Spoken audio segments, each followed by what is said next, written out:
안녕하십니까. 2월 10일 목요일 새벽 기도회를 통해 하나님께서 우리에게 주시는 말씀은 요한복음 12장 1절로 11절 말씀입니다. 요한복음 12장 1절로 11절의 말씀을 제가 봉독하겠습니다.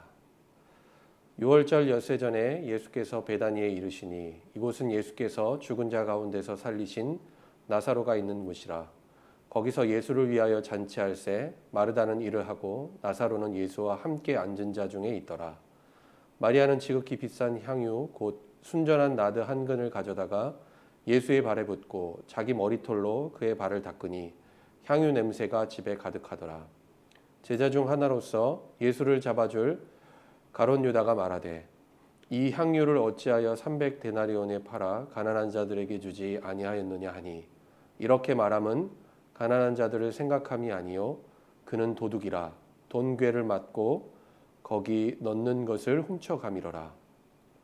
예수께서 이르시되 그를 가만두어 나의 장래할 날을 위하여 그것을 간직하게 하라. 가난한 자들은 항상 너희와 함께 있거니와 나는 항상 있지 아니하리라 하시니라. 유대인의 큰 무리가 예수께서 여기 계신 줄을 알고 오니 이는 예수만 보기 위함이 아니요 죽은 자 가운데서 살리신 나사로도 보려 함이로라. 대제사장들이 나사로까지 죽이려고 모의하니 나사로 때문에 많은 유대인이 가서 예수를 믿음이로라. 6월절이 가까워질 때 예수님께서는 베다니에 도착하십니다.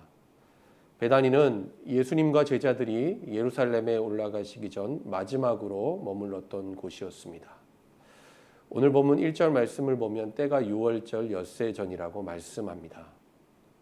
그런데 바로 이 베다니 이곳은 앞장인 요한복음 11장에서 죽은 나사로를 예수님께서 다시 살리신 기적의 사건이 일어났던 장소였습니다. 그리고 오늘 본문 2절 말씀을 보면 거기서 예수님을 위한 잔치 식사가 준비되고 있었습니다. 어찌 보면 오빠인 나사로를 살리신 예수님께 이처럼 정성을 다해 식사를 준비했던 것은 이들이 받은 은혜를 갚는 지극히 정상적인 일이었을 것입니다. 그래서 마리아는 예수님을 위해서 식사를 준비하는 일을 했던 것이죠. 그리고 죽음 가운데서 다시 살아난 나사로 또한 예수님 곁에 있습니다. 예수님께 대한 이 두 사람의 행동 그리고 이들의 반응은 우리가 이해가 되고 그리 놀랄 만한 일은 아닙니다. 그런데 사람들로 하여금 논란을 일으키게 했던 주인공은 바로 마리아였습니다. 오늘 본문 3절 말씀을 보시기 바랍니다. 마리아는 지극히 비싼 향유 곧 순전한 나드 한 근을 가져다가 예수의 발에 붓고 자기 머리털로 그의 발을 닦으니 향유 냄새가 집에 가득하더라. 갑자기 마리아는 예수님과 제자들이 식사하고 있는 자리에 나타나서 예수님 앞에 엎드려 자신이 가지고 있었던 향유를 예수님의 발에 붓고 머리털로 주님의 발을 닦습니다. 여러분, 이것은 상식적으로 볼 때 이해하기 힘든 돌출 행동이었습니다. 그녀에게 있어서는 대단한 용기와 결단이었다라고 밖에 설명할 수 없을 것입니다. 그러나 마리아는 단지 예수님을 향한 사랑, 또 그분을 향한 존경, 감사의 마음을 감추지 않고 진심을 담아서 표현했던 것입니다. 더욱이 이 광경을 보고 있던 사람들에게 논란이 되었던 이유는 다름 아닌 마리아가 깨뜨려서 예수님의 발에 부었던 것이 300데나리온이나 되는 값비싼 향유였기 때문이었습니다. 오늘 보면 요한복음 12장에서는 가롯 유다가 한 말과 그의 반응만 기록되어 있는 것 같지만 동일한 사건을 기록하고 있는 공간복음, 특별히 마태복음 26장 8절 말씀을 보면 제자들이 이렇게 말합니다. 이를 보고 분개하여 왜 이와 같은 허비를 하느냐라고 그녀를 나무라고 있다라는 것이죠. 아마도 그 자리에 있었던 대부분의 사람들이 같은 생각이었고 같은 반응을 보였을 것입니다. 차라리 이렇게 낭비할 향유를 팔아서 그 돈을 가지고 가난한 사람들에게 나눠주면 그것이 더 가치 있고 의미 있는 일이 되지 않겠느냐라고 말하는 것입니다.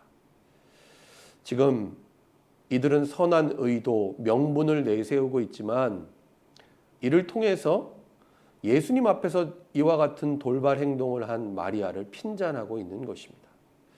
그런데 특별히 제자들 가운데 가룟 유다가 이렇게 말을 하고 또 반응하는 데에는 탐욕스러운 의도가 숨겨져 있었다라는 것을 우리는 오늘 본문 6절 말씀을 통해 알 수 있습니다. 이렇게 말함은 가난한 자들을 생각함이 아니요 그는 도둑이라 돈괴를 맞고 거기에 넣는 것을 훔쳐 가미러라. 무슨 말입니까? 유다의 주된 관심은 무엇이었다라는 것입니까? 돈이었다라는 것이죠. 제자들 가운데 돈괴를 맞는 일종의 회계 역할을 했던 가룟 유다가 평상시에도 자신의 탐욕을 채우기 위해서 모여진 돈을 횡령했다라는 것입니다. 그러니까 지금 유다가 마리아의 돌발 행동을 나무라는 것은 겉으로는 가난한 사람들을 위한 공평과 정의를 말하는 것처럼 보여지지만 결국에는 자신이 재물을 취할 절호의 기회를 잃어버렸기 때문에 이와 같은 말과 행동을 했다라는 것입니다. 요한은 가룟 유다의 마음속에 감춰져 있었던 이와 같은 사실을 오늘 본문 가운데 분명히 밝히고 있습니다. 예수님께서 행하신 동일한 기적의 사건을 보고서도 이처럼 가룟 유다와 마리아는 달랐습니다. 어쩌면 유다는 예수님 곁에서 예수님의 가르침을 더 많이 들었고 또 더 오랜 시간을 보낸 제자였습니다. 그러나 그는 예수님보다 돈과 재물을 더 사랑했다라는 것입니다. 그래서 오늘 본문에서는 예수님께 값진 향유를 부은 마리아의 헌신을 나무랐던 것이고 결국 유다는 그 가치의 대략 3분의 1 정도 되는 은 30에 예수님을 팔고 말게 되었던 것입니다. 반면에 마리아는 자신의 전부를 예수님께 다 드렸습니다. 300데나리온은 당시 기준에서 볼 때 1년 정도 되는 임금에 해당되는 결코 적지 않은 돈이었습니다. 우리가 마리아의 형편을 잘 알 수 없지만 분명한 사실은 마리아가 소유하고 있는 많은 것들 중에 일부가 아니었다라는 것입니다. 그러나 마리아는 자신의 오빠인 나사로를 다시 살려주신 예수님께 감사하는 그 마음으로 예수님께 대한 깊은 존경과 또 순종의 표현으로 자신이 드릴 수 있는 그리고 자신이 할 수 있는 최고의 헌신을 주님 앞에 드렸던 것입니다. 다른 사람들의 곱지 않은 시선, 이들의 반응이 그녀의 진실한 마음에 담긴 오늘 이 행동을 결코 막을 수 없었다라는 것입니다. 예수님께서는 그녀의 이와 같은 헌신이 어떠한 의미를 가지고 있는지를 오늘 본문 7절에서 이렇게 말씀하십니다. 7절 말씀 보시기 바랍니다. 예수께서 이르시되 그를 가만두어 나의 장래할 날을 위하여 그것을 간직하게 하라. 마리아가 이와 같은 사실을 이미 다 알고서 예수님께서 이처럼 의미를 부여하신 의도와 목적을 의식하고 한 것은 분명 아니었습니다. 그녀는 단지 자신의 전부를 예수님께 드렸을 뿐입니다. 그런데 그녀의 이 행동은 유월절 어린 양이 되셔서 십자가에 달려 죽임당하실 예수님의 순환을 준비하는 거룩한 헌신으로 사용되어졌다라는 사실입니다. 예수님께서 가난한 자들을 외면하시거나 그들을 돕는 것이 중요하지 않기에 이처럼 말씀하신 것이 결코 아니었습니다. 여러분, 우리가 잘 알고 있듯이 예수님은 그 누구보다 고아와 과부, 가난한 자, 병든 자들을 돌보셨고 이러한 이들을 관심과 사랑으로 치유하시고 회복하신 분이셨습니다.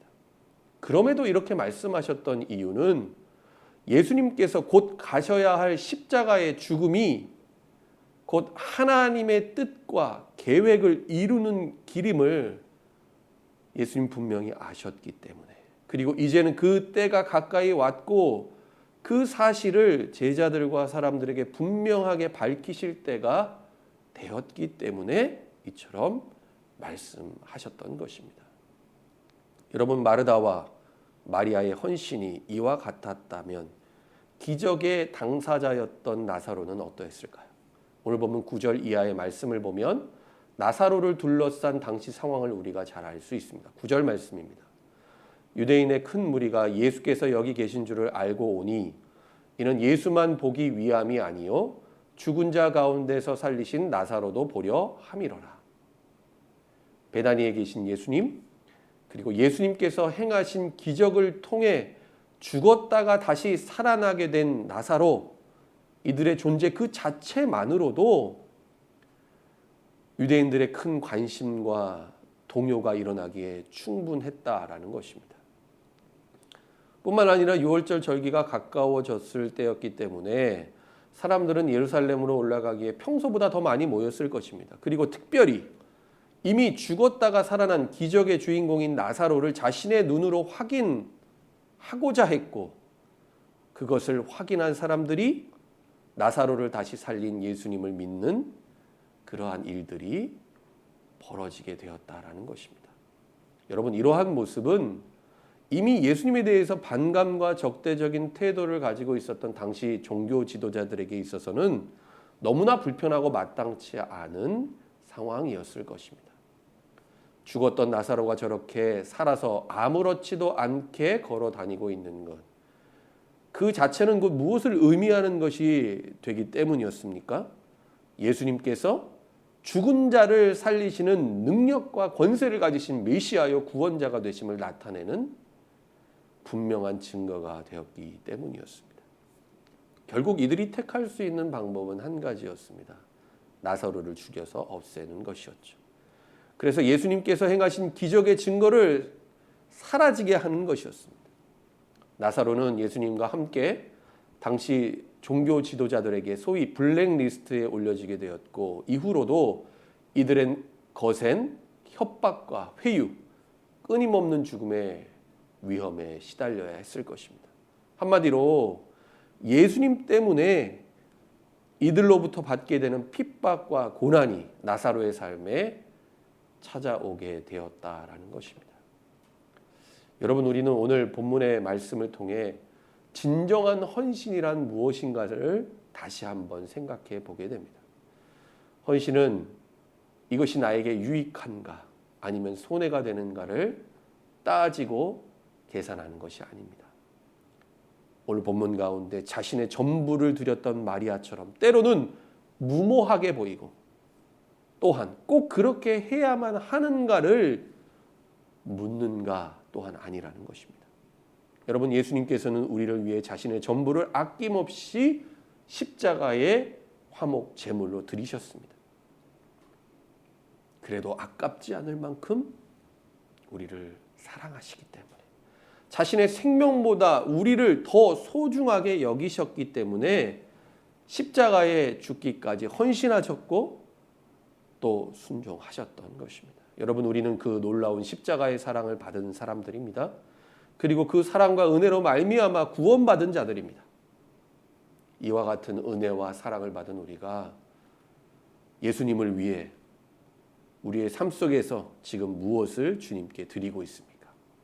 예수님을 위한 헌신, 그리고 예수님 때문에 받는 고난이 과연 우리의 삶 가운데 있습니까?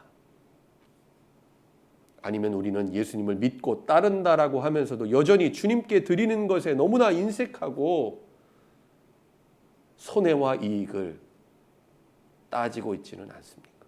가룟 유다처럼 선의를 앞에 내세우면서도 결국에는 자신의 욕심을 채우려고 주님을 이용하는 그런 삶을 살고 있지는 않습니까? 만약 그러하다면 오늘 이 새벽 우리에게 주시는 이 말씀을 통해 하나님의 뜻을 깨닫고 돌이킬 수 있는 은혜가 있기를 축원합니다. 그래서 오늘 본문에 값비싼 향유를 예수님께 드렸던 마리아처럼 주님께 아낌없이 드리는 삶, 우리의 몸과 마음, 시간과 물질, 이 모든 것들이 하나님께서 우리에게 은혜의 선물로 주신 것이기에 마땅히 그것을 이제는 주님께 드립니다. 이러한 헌신, 이러한 진실한 고백이 여러분 우리 가운데 일어나게 될 수 있기를 바랍니다. 영원히 죽을 수밖에 없었던 우리에게 구원의 은혜를 베풀어 주셨기에 그 무엇으로도 갚을 수 없는 이 놀라운 은혜를 받은 우리가 이제는 우리의 삶을 주님께 드립니다. 하나님, 나를 받아 주옵소서. 하나님, 그래서 우리의 헌신, 우리의 섬김이 오늘 본문의 마리아처럼 하나님의 거룩한 뜻과 섭리 가운데 사용되게 하여 주옵소서. 여러분, 오늘 하루도 각자의 삶의 자리 그리고 삶의 형편과 상황은 다르지만 이와 같은 마음, 이와 같은 진실한 기도로 오늘 하루의 삶을 주님 앞에 온전히 드리는 저와 여러분 될 수 있기를 예수님의 이름으로 간절히 축원합니다. 기도하겠습니다. 하나님 아버지, 오늘도 이 새벽 요한복음의 말씀을 통해 주님이 기뻐 받으시는 참된 헌신이 무엇인지를 깨닫게 하시니 감사를 드립니다. 하나님, 우리는 주님을 사랑한다라고 하면서도 예수님을 믿고 따른다고 하면서도 우리의 삶 속에서 주님께 드리는 헌신보다는 여전히 주님께 받기만을 원하는 성숙하지 못한 믿음으로 살 때가 많았습니다. 말씀을 듣고 헌신하며 순종하기보다는 우리의 만족과 유익만을 더 많이 쫓고자 했음을 하나님 이 시간 주님 앞에 회개하오니 용서하여 주옵소서. 하나님, 오늘 본문에 예수님 앞에 엎드려 그 발에 가장 귀한 향유를 들었던 마리아의 헌신과 같이 하나님, 우리의 삶에 가장 귀한 것 주님께 드릴 수 있는 믿음을 하나님 우리에게 허락하여 주옵소서. 우리의 삶 속에서 예수님 때문에 받는 고난이라고 한다면 결코 외면하거나 회피하지 않게 하시고 고난의 십자가를 지고 가셨던 예수님을 따라 그 길을 순종함으로 걸어가게 하여 주옵소서. 오늘 하루도 하나님 우리의 삶 전체를 주님 앞에 온전히 내어놓고 의탁하오니 하나님 우리의 삶을 받아주시고 인도하여 주옵소서. 예수님의 이름으로 기도드립니다. 아멘.